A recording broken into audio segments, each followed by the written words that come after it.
A fresh start. 1 week later, you unlock the door, the storefront.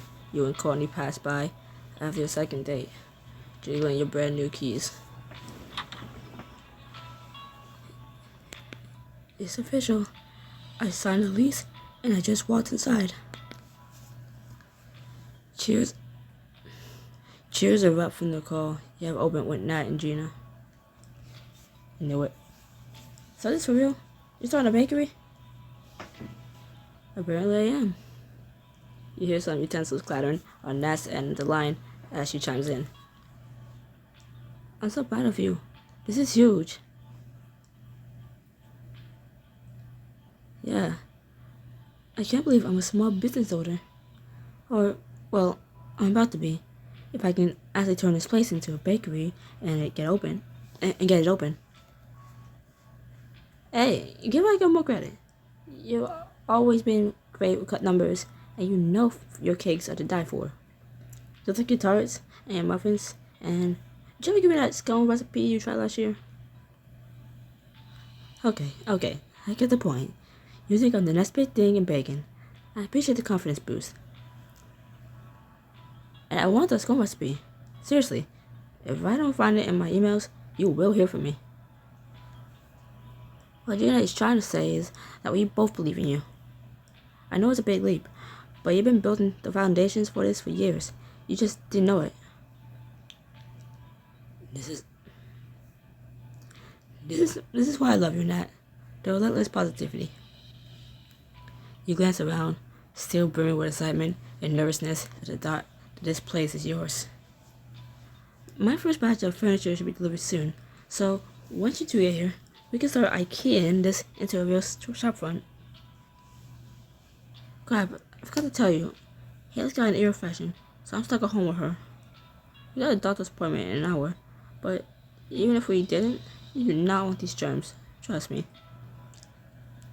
This is why you don't have kids. They get sick, now you're sick. Poor kid.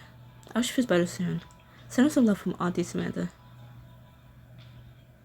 So, would it be a bad time to tell you I have to buy out too? Gina, we have plans. I know, and I totally owe you. But this new client is patient and fair with my boss, and I just can't get over it today. I can come back tomorrow if you can press pause on the IKEA until then. Not if I want to get any bacon done by the end of the week. Without trying to get this place functional by yourself is already exhausting. Maybe I'll just do some of the tables today and hang the cabinets, and whenever you guys can come by, before you can finish that thought, there's a knock at the door. You look up and see someone waving to you through the front window. I'm not clearing my throat. It'll go away on its own, so deal with it. Actually, you know what? I think I'll be able to manage after all. Are you sure? Those couches will take at least 2 people to. No, I know that Samantha tone of voice. Your hot doctor just showed up, didn't she? Love you both. I'm hanging up now. Bye. Shut up, Sheila. You hang up and quickly let Courtney in, practically bouncing on your toes. Hi there.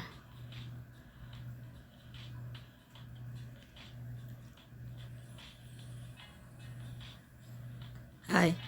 Don't tell me you were just in the neighborhood. Technically, the street is one of my options on the way home from work. Only you want to go the long way, but you're sweet. Okay, you got me. I just wanted to see you. She stifles a yawn. She holds up 2 giant coffees and a brown bag. I got caffeine, sandwiches, and fruit cups in here, and I'm down to help however you need me to.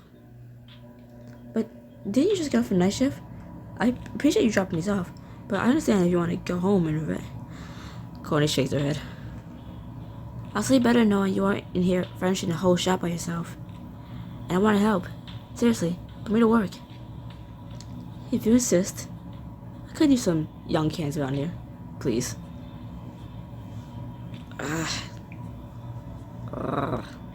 And I also could use some young limbs myself.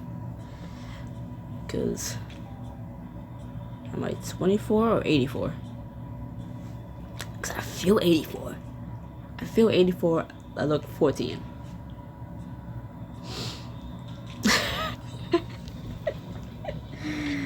A few minutes. No, literally.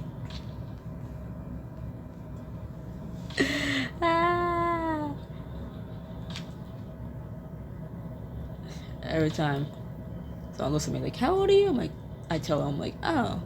And it's too specific of a number. It's going to like question it. Like, it's like I'm saying 25 or exactly 21. Like, no, 24 or 23, like last year.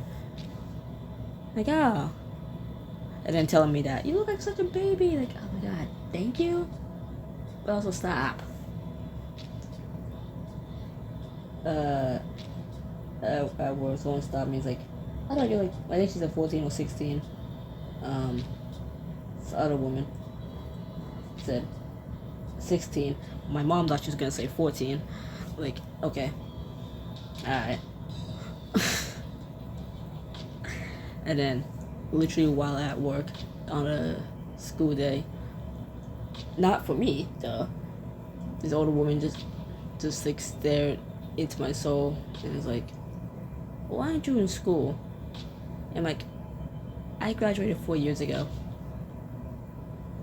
And she just continued to stare at me. Like, anyways. A few minutes later, after your furniture has been delivered, you and Courtney begin unboxing things in the front of the bakery. It's hard to picture right now, but I'm thinking that half will be counter space and smaller tables, and we'll have bigger seating back here. That's a solid layout, so we're building first.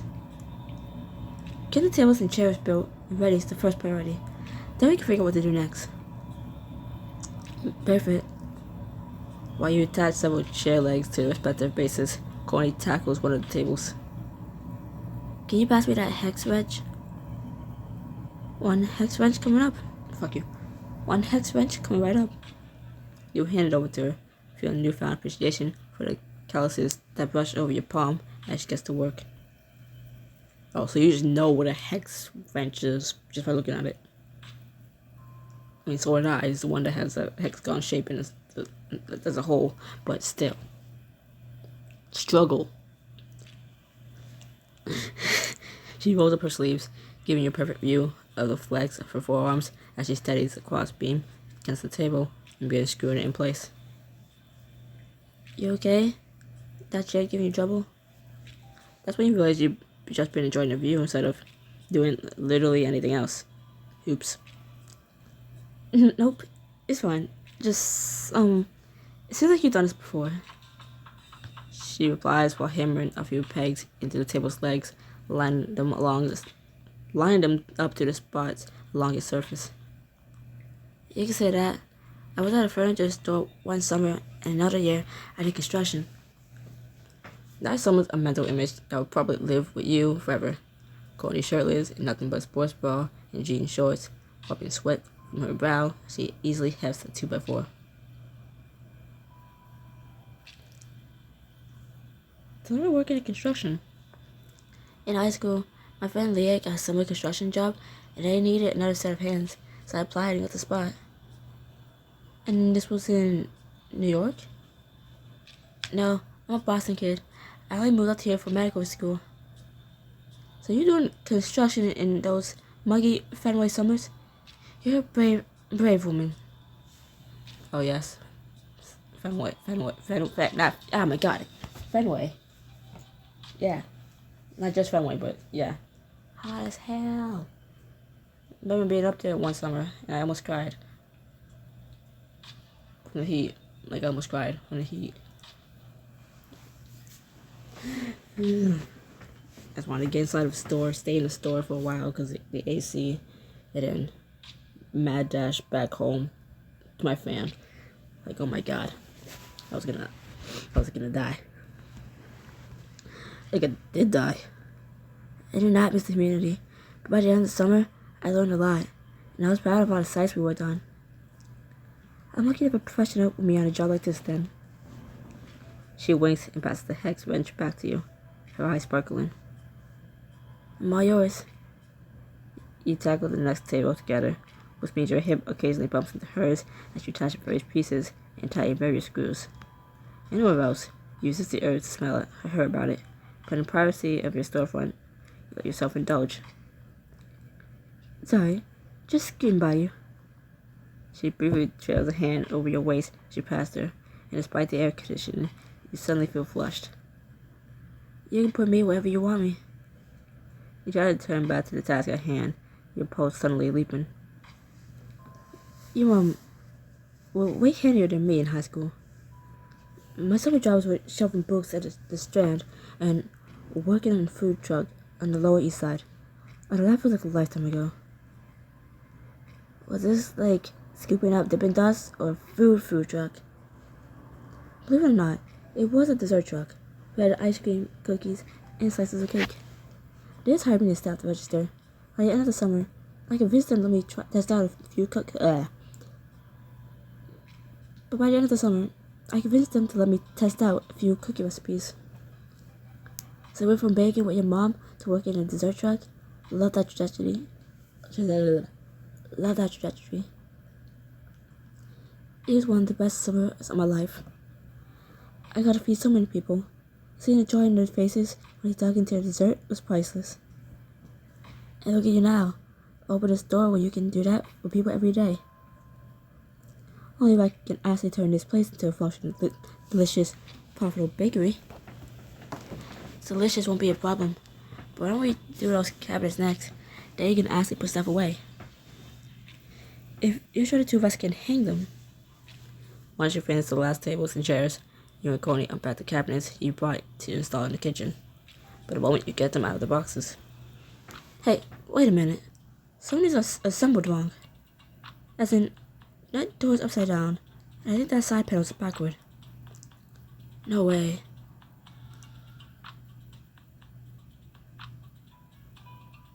I'm gonna have to call the company and go full care. Shut up. Shut up. Just avoid me laughing. I'm not gonna pick that one. Actually, I wanna laugh. Yep, I'm gonna have to call the company and go full Karen. Courtney laughs and takes your hand. I don't think you can go full Karen if you tried. That's only because you didn't see the price tag on these cabinets when I ordered them. Courtney puts down the screwdriver she was using to finish attaching the chair leg and comes over to look at the cabinets. Hang on, it's not so bad. It says that we have to fix them, but I think I can do it. If you'll let me another pair of hands, that is. Courtney winks at you. It would get me one step closer to having a functional space, and it means getting hands-on with the work. It means getting hands-on with the work together. Watching her work already has you a little distracted, and the thought of her hands moving over yours, your bodies closer together. It's tempting. How much? Okay. If you think you can get these cabinets working, I'll do anything you need. The words slip out a little more eagerly than you intended, but just makes Courtney smile, widen as she nods. I'll remember that. I was each of Philip's head screwdriver and come over here. You do as she asks and sit next to her on the floor, where she lays out in front of the cabinets. First, we're gonna take this cabinet apart, starting with the joints at the top here. She points, and your forearm brushes against hers as you get closer to see exactly what she's doing.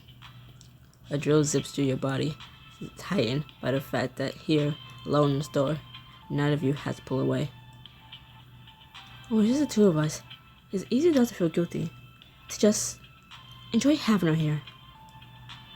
Can you hold this door open while I pull that piece off? No problem. But while you're helping her, there's no reason not to enjoy yourself.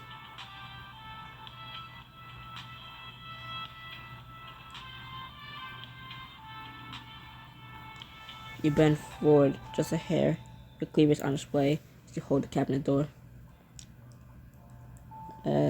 Readjust mic on hair. And 3, 2, okay. Courtney's gaze flickers down to your chest, and she blinks rapidly. So, as I was saying... Sorry, what was I saying? Laughing, you stood up straight and meet her gaze. Something about staring at the top. Something about starting at the top. Her gaze drifts down to the neckline of your top again, and she clears her throat. Right, yeah. Before long, the cabinets lie in several pieces in front of you. You nod toward the misaligned doors. Let me guess. Next step is taking all the hinges off. Yep. We put our screws in a pile over here so you don't get lost.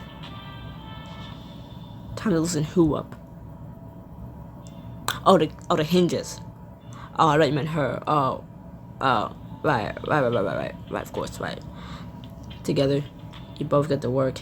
You enjoy watching Courtney handle the cabinet and screwdriver with ease. So, is this just another skill you picked up doing odd construction jobs? Repairing Vogue cabinets for a woman in need? She laughs and shakes her head as she removes another door from its hinges, setting it aside with an easy flex of her forearms. This specific problem is a first, but it's why I like learning the basics of how a thing works. She runs a hand over one of the partly disassembled cabinets, her fingers tracing the seams and joints and edges. If you know every piece fits together, the anatomy, the function, the interplay, you can figure out where it went wrong.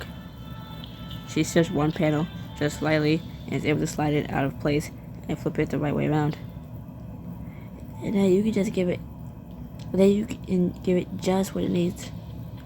She sets the cabinet aside and stretches, which makes her sweater rise up just enough to catch a glimpse of her bare stomach and toe muscles. Right.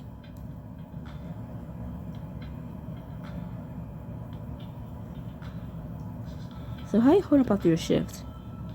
You glance over her, knowing the faint shadows under her eyes. I know this is way more work than you signed up for. I'm a little tired, but I'm used to it. I think I've been tired since high school. You can go rest, you know. We can finish this cabinet another day, and I can work on something else.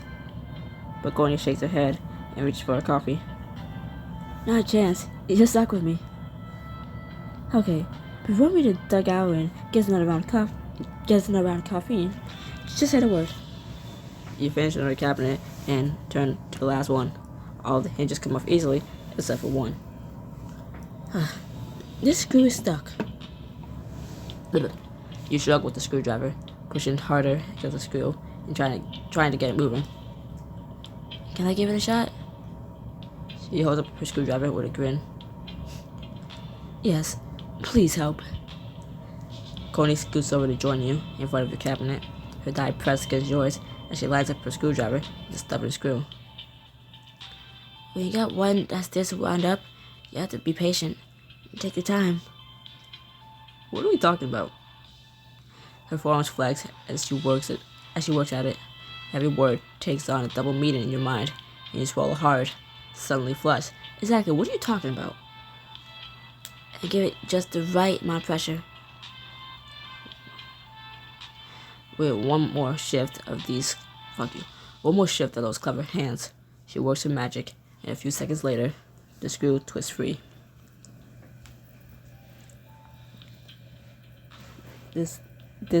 My voice will clear up before the end of this chapter. It will. And if not, well, too bad. Deal with it. She arches an eyebrow. Sorry, that was hot. She arches an eyebrow. The two of you are still sitting side by side in front of the cabinet, the heat of her body palpable beside yours. Yeah? You picture a girl who knows how to screw? You make a face and playfully shove her shoulder. Oof, that was terrible. Yes, it was. Like, girl, stop. It's just enough pressure that she falls back against the floor, landing with a soft huff. The movement sends you off balance, and you catch yourself just before you fully land on her, braced with your hands to either side of her face. How awful on a scale of 1 to 10? As she gazes up at you, she lifts one hand to cup your cheek, lips curving in an inviting grin. Because I don't feel like it ruined the moment. Having her sprawled out beneath you like this is so tempting that your mind almost goes blank. You want to kiss her, to straddle her, to... With a deep breath, you lean in to peck her softly on the lips and reply. You get a 9 out of 10 for style. But I do need these cabinets to be in one piece and on a wall before I can use them. Laughing, she nods, and you lean back to help her sit up. Right, let's finish what we started.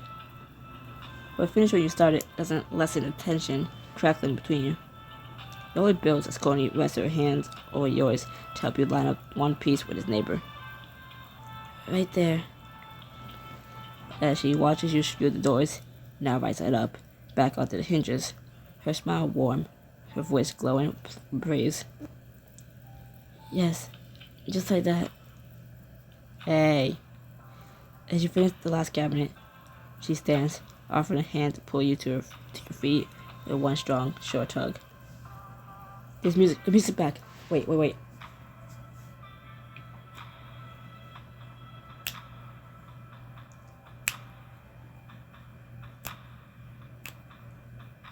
We did it. How do you feel?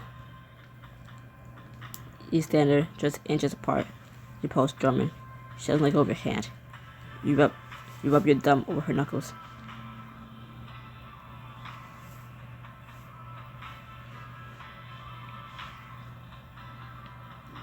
Like I owe you a thank you.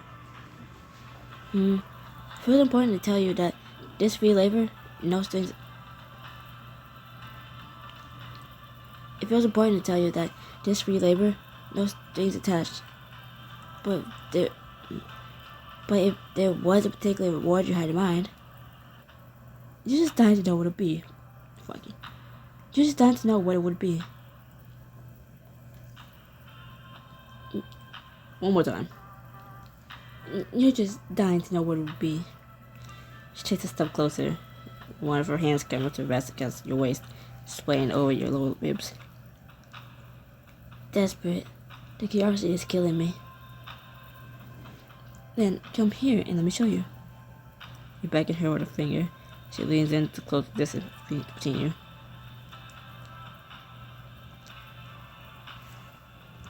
You kiss her with all the pent-up passion of the afternoon, wrapping your arms around her, pressing your body against hers. She groans against your mouth. You tease her with your tongue, trailing your hands up her abdomen and teasing the ample curves of her chest. Not what I thought you meant. I thought you just meant psyching, just like lean in, psych. Like, Samantha! Kidding. Just then go back into it, but teasing or pulling away too soon, like Samantha, please. Alright. I didn't think this. Okay, Samantha. Alright. Okay. Alright. I know it's gonna be all this. As your hand trails over her thin sweater and her bra, you can feel that you're not the only one affected by the tension of working together. Knowing you sparked that reaction only makes you want her more. Damn, Samantha. If this is how you take a girl for fixing the cabinets, sign me up for all the chores you got. You kiss her one last time, relishing the familiar taste of her before you finally pull back. I'm gonna hold you to that. I'm speaking with my teeth when I read for Courtney. I don't know how to explain that. It's just mouth open. My tongue don't touch my teeth. My teeth touch each other when I read in that voice. I'm doing some weird gymnastics with my mouth over here. Pause. I'm doing mouth gymnastics for some of these voices. Appreciate it. You survey the storefront, think about next steps. I love the colors of the walls, but a back wall and counter needs some touch-ups tied to wear and tear. Then hand me a paintbrush. You and Coney open the paint you had mixed at the local hardware store and carefully begin applying it. While While she rolls fresh paint over one section of the back wall, you glance over and see her grinning. This has taken me back to my very first apartment. The last person who lived there had painted the bedroom. I think they called it Stoplight Red. Oh God, that sounds bright. The whole room was a migraine waiting to happen. My landlord tells me, oh, it'll be easy to cover. Just slap some paint over it. Connie sighs and shakes her head. It was not, in fact, easy to cover. I had paint bedroom walls for the entire 2 years I lived there. Well, I thought my walls were a mess when I moved in. Did you paint your place too? The one you're in now? Yep. Still got a lot of retailer beige on the walls, but I touched them up. The kitchen cabinets were gray when I moved in. Yikes. The green was one hell of an update. The green was one hell of an upgrade. It took me almost a whole month to paint them. When I first got the place and moved in, it was... Take a deep breath as the memories surge over you. You're stepping into the apartment for the first time, starting over, alone. It was freeing. Because I can paint the walls any color I wanted and no one could stop me. Incredible. Realizing no one was going to wake up and see them step me, care about the space the way I did. One of your hands is still holding a paintbrush, but Connie reaches out to squeeze the other. It was a big change. A lot of pressure to do everything right. Make the best calls, paint my bathroom, best color.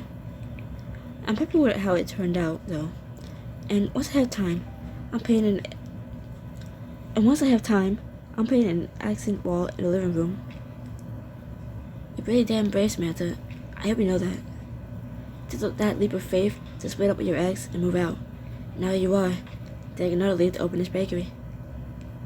Well, it's not a bakery yet. It's currently a huge money pit. Not for long. I can feel it.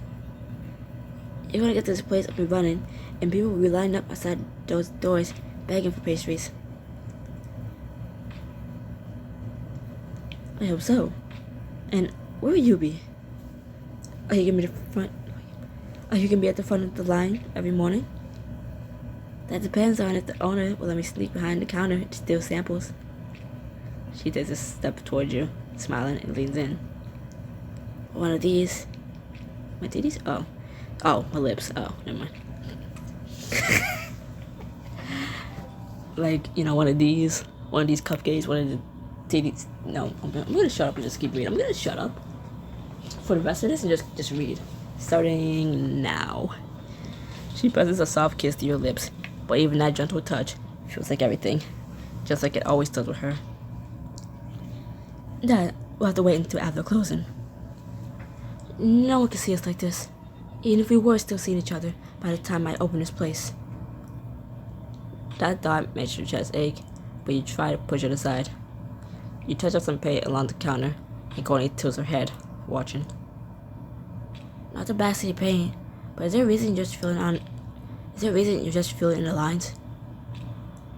I'm trying to make a mess. I want you there, but this is your place, right? But this is your place now, right? This is where you're gonna build your dream. She leans over and paints a single stripe of paint along the back of the counter, adding an accent to the detailing that's there. So why not paint something that's just for you to enjoy? Live a little. Make this place your own. I guess it can't hurt. You dip your paintbrush into some more paint and survey the flat areas behind the counter, the spots that only you or the staff get to see.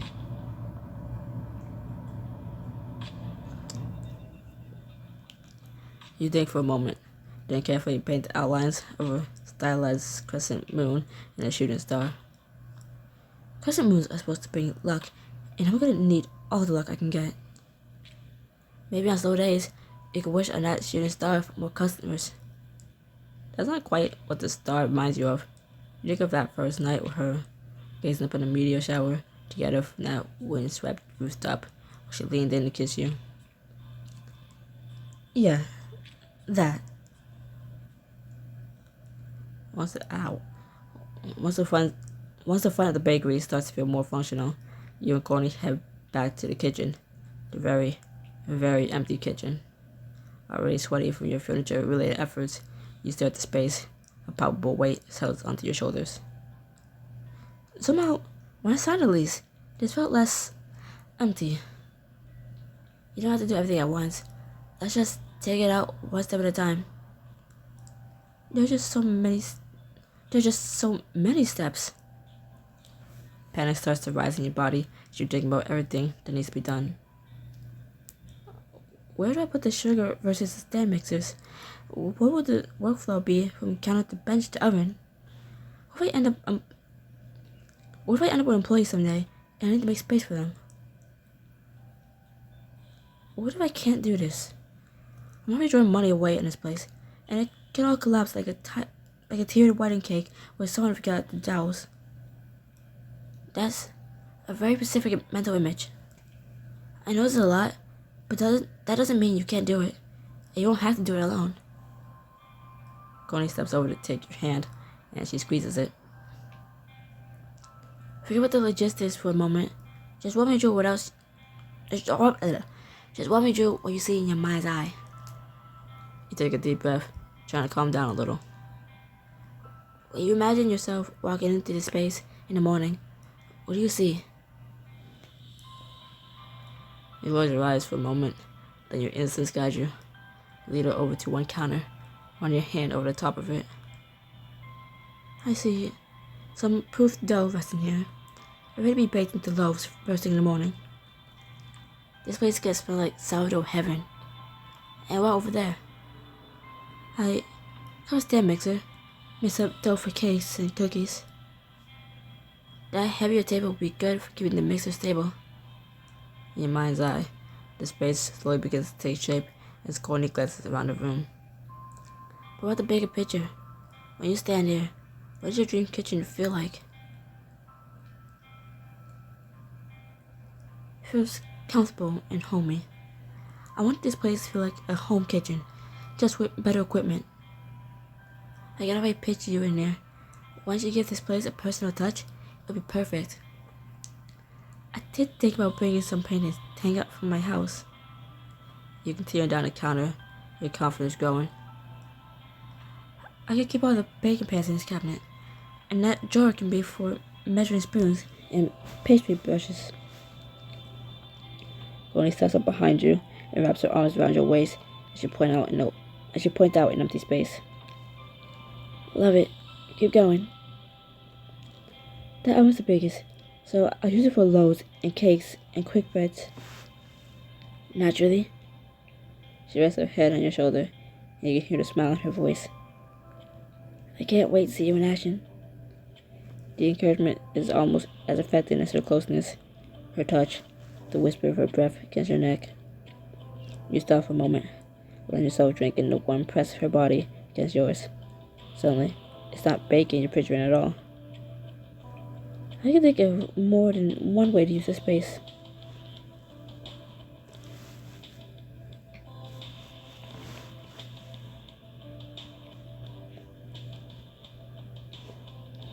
You move into another part of the room, pulling Courtney with you. She drags her other hand along the tabletop. How about this? What would you use this table for? You smile coyly and let her hear the heat in your voice. I think it'd be great for mixing ingredients. You lean in and press your lips to hers. Your heart races as Courtney puts a hand on either side of your face, holding you still as she deepens the kiss. Heat pools in your stomach as your tongue flicks against hers. I see. And you're gonna need to do a lot of mixing in there? Need to? No. Want to? Yes. She lets one of her hands tread down, brushing past your collarbone to tease the top of your breast. I like the sound of that. While her hands slide a little lower, teasing you through the fabric of your top, she trails kisses down your neck, nipping softly at your skin. What else were you thinking about for the space? I was throwing ingredients there. She straightens to press another kiss to your lips, the two of you shifting down the tabletop toward the shelves. Yeah? Just what kind of ingredients? I was thinking of spice. Good God, I do love spice. Oh really? What heat level do you normally enjoy? She leans over so that her lips brush the lobe of your ear, making you shiver. Scorching. You reach for her, pulling her head down to press her mouth against yours. You flick your tongue against hers and give her a scorching kiss. When you restlessly pull back, your breath is coming fast. You can't ignore the desire pulsing through your body. Your underwear is already slick with want. Samantha. Her voice is low, full of heat.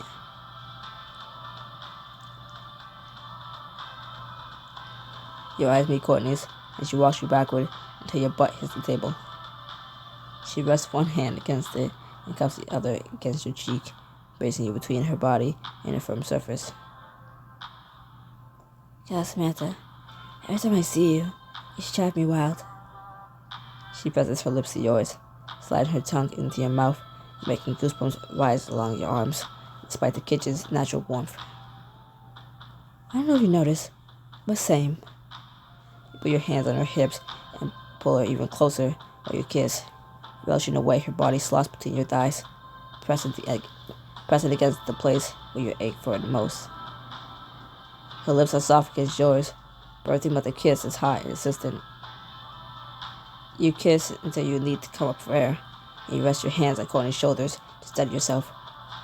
Maybe my voice won't clear itself. I think I'm starting to figure out this kitchen layout. I'm glad this exercise has been helpful. Courtney presses a kiss behind your ears before trailing more kisses down your neck. Her mouth is hard against your skin. You tilt your head back to give her better access. Yes, very illuminating. I won't be able to come back here without thinking about this. I fail to see the problem. One small, crude part of your mind thinks of one. The fact that long after this ends, you'll be back in here and remembering her taste, her touch. Then Courtney kisses the hollow of your throat, and those bittersweet thoughts dissolve as you shiver. There's one spot we haven't covered yet, though. She guides you toward the back counter, both of you stealing kisses along the way, and you end up by the sink. You need a cleanup station, right? In case things ever get messy. You feel like a mess in the hardest possible sense of the word, and she gives you an inviting smile. You're right. You eye a freshly unpacked bag of powdered sugar, and grab a spoon from the nearby utensil box. When this stuff gets everywhere, I'll need to be ready to clean up any spills. You spoon a bit of the powdered sugar, lift it up, Courtney watching your every move.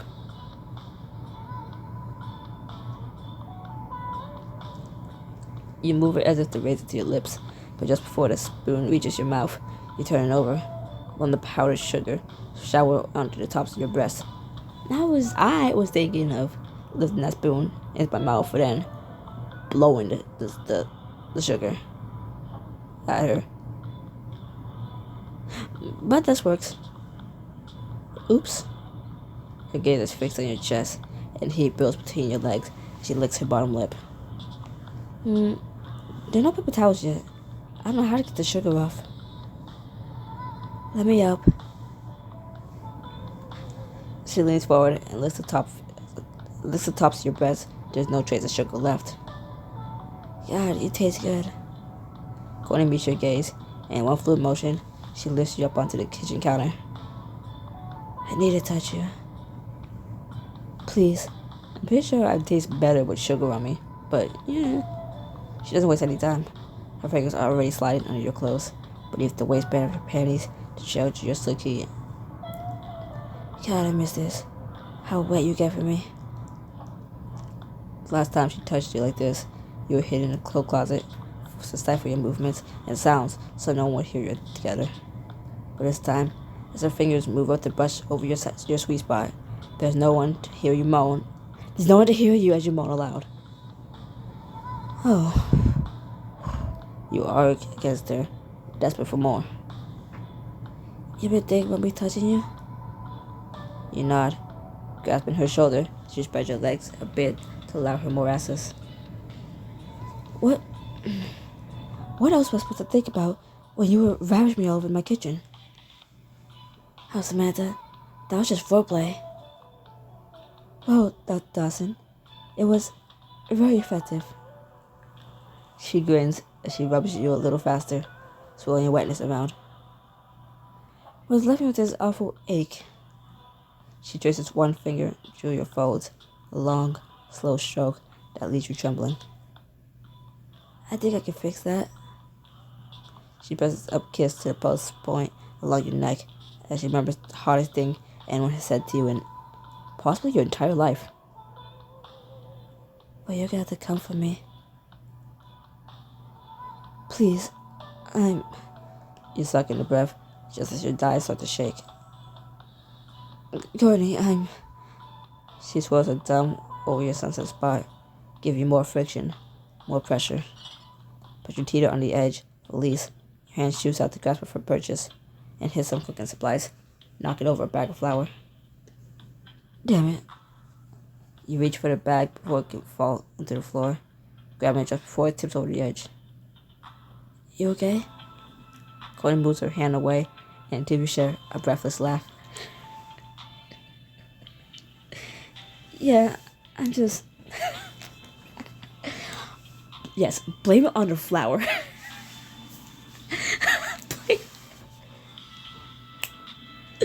Blame it on the flour.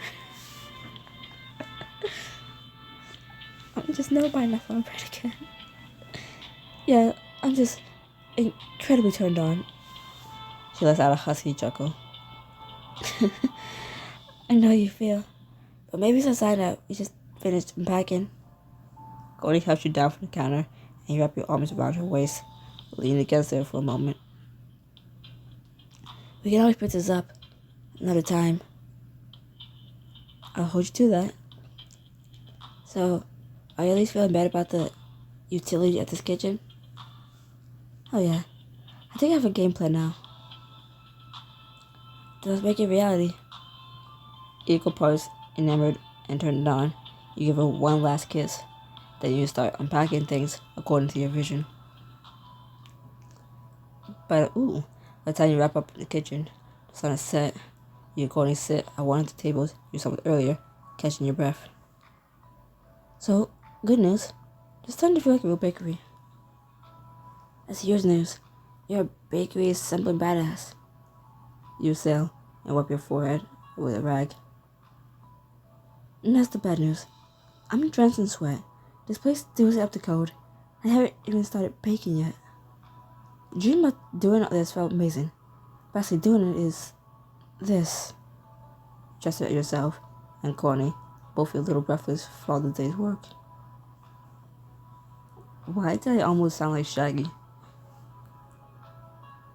For all the day's work and my voice just goes. This is starts breaking. Like, Scoops, this is a lot of day of work, Scoops. Like, what the hell? What the fuck was that?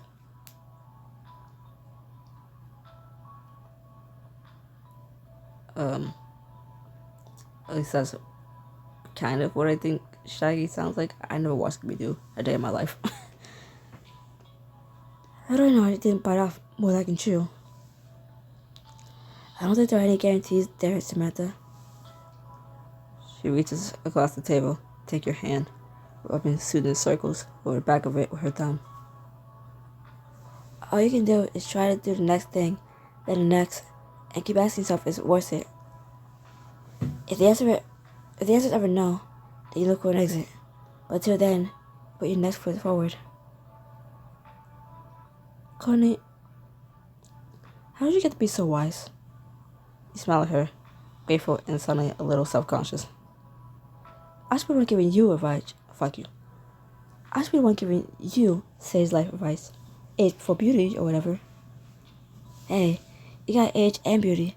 Killer combo. But the baby dream is really stressing you out. I got a proposal for you. Would you let me take you somewhere special tonight? I might I want to remind you exactly why you're doing this. That is, if you're afraid to go somewhere a little wilder with me. You have no idea what wild means in this context, but it's Courtney. Just a sound face drilling. So you squeeze her hand, smile at her. Okay. Surprise me. What? What? What? What? No, fuck you. Fuck you. Bye.